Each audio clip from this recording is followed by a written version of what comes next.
sila. Marami din ang nagtatanong sa akin kung paano ba mag-apply sa Universal Social Pension. Isa-isahin ko para meron kayong ideya kung ano yung dapat ninyong gawin kung kayo ay magpaparehistro or mag-apply sa Universal Social Pension. So sundan nyo lang itong video na ito na aking ibibigay sa inyo ang dapat ninyong gawin upang kayo ay masali sa Universal Social Pension. Una nating gagawin is mag-register tayo sa NCSC or sa National Commission of Senior Citizen. Meron akong nagawang separate video dito para kayo ay guided kung paano ba mag-process para sa pagrehistro sa NCSC. So ito yung tutorial ko na video. So ang title is paano mag-register sa NCSC. So naka step by step po yan. At para kasi guided kayo sa inyong pagparehistro doon sa National Commission of Senior Citizens.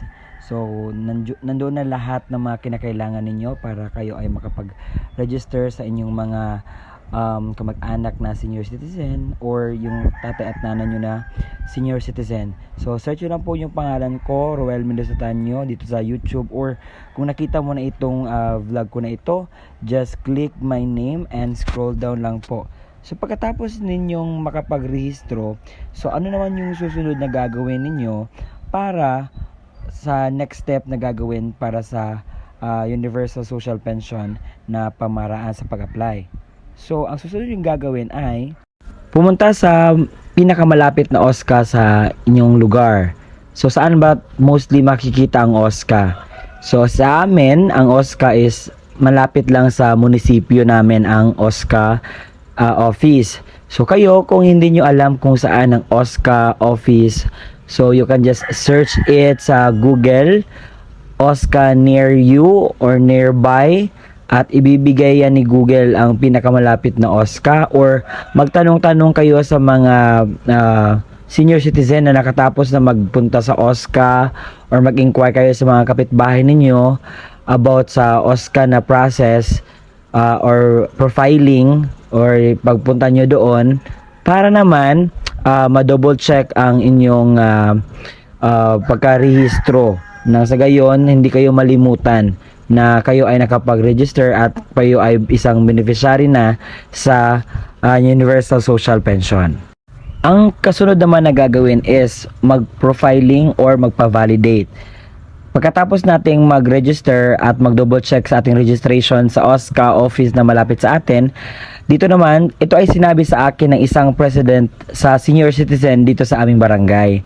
Sabi niya, kung ang iyong ama at ina ay isa ng ganap na senior citizen, so ang gagawin nila kapag tapos sila makapag-rehistro at na-validate nila kung meron silang ID sa senior citizen, ang gagawin nila is magpunta sa pinaka malapit na personahe at kanilang gawin is ma-profiling. So sabi niya, may tao kasi na gagawa sa profiling para sa mga senior citizens. Tapos sabi niya, pupunta lang daw sa taong naka-assign dyan para ma-validate at nang sa gayon, masali sila sa listahan ng senior citizen sa kanilang barangay. Which is, ano talaga, para malikom or malaman lahat sino pa yung mga senior citizen. Dahil hindi naman talaga lahat ay mapupuntahan sa mga survey. Ang gagawin na lang natin is, pupunta tayo mismo doon sa office at magpa-profiling at mag-validate sa ating senior citizen na process, lalo na sa pag-validate, nang sa gayon masali tayo at makakuha tayo ng mga benepisyong kagaya nito.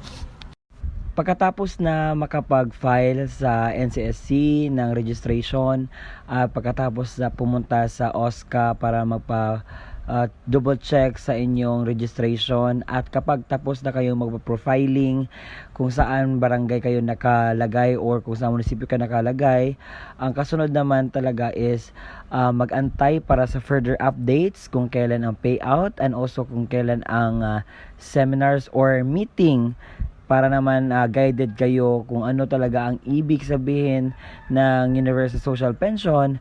Nang sa gayon, guided kayo kung ano yung dapat ninyong gawin bilang isang senior citizen, na ano yung karapatan ninyo, paano nyo ito kunin yung mga benepisyo ninyo, ano ba ang mga rules and regulations para meron din kayong idea kung ano yung dapat ninyong gawin sa pagka senior citizen nyo bilang isa ding miyembro sa Universal Social Pension.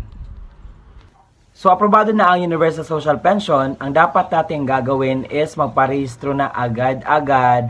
Gawin yung mga sinabi ko kanina mga steps para mapag-apply sa Universal Social Pension. Nang sa gayon, kapag panahon na sa payout, so hindi na kayo mabibehind at hindi na kayo magrereklamo.